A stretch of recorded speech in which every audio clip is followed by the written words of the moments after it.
You know, the whole reason for, I kept saying when I was going to these different places about why is it that we have to,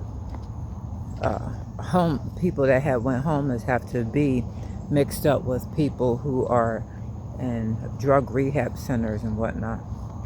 I said, why isn't it separated and why does it have to be all together?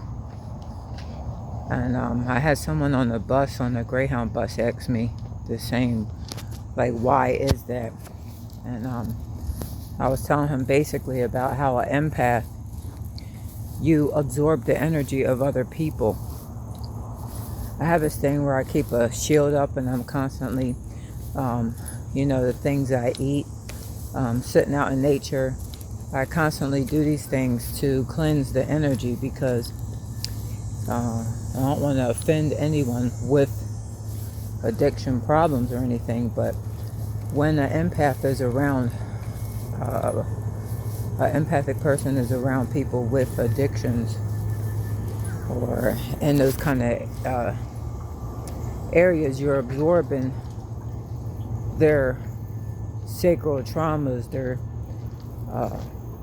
it's called a blockage. And your sacral chakra is your entrepreneur chakra, your creativity. So, and it's also a toxic environment,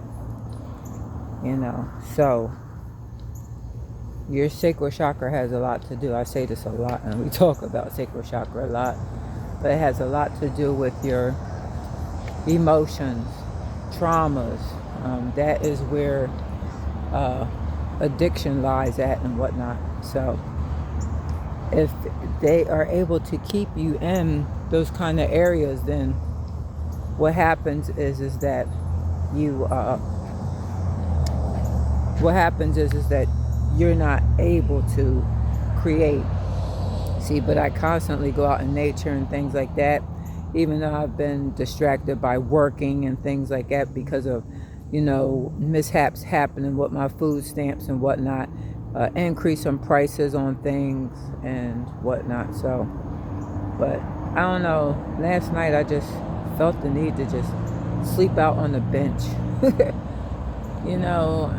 I had got the best sleep ever and felt the best when I was sleeping at the Greyhound bus stop in Pennsylvania in King of Prussia. Despite the gang stalking and whatnot that was going on. So, just a little food for thought.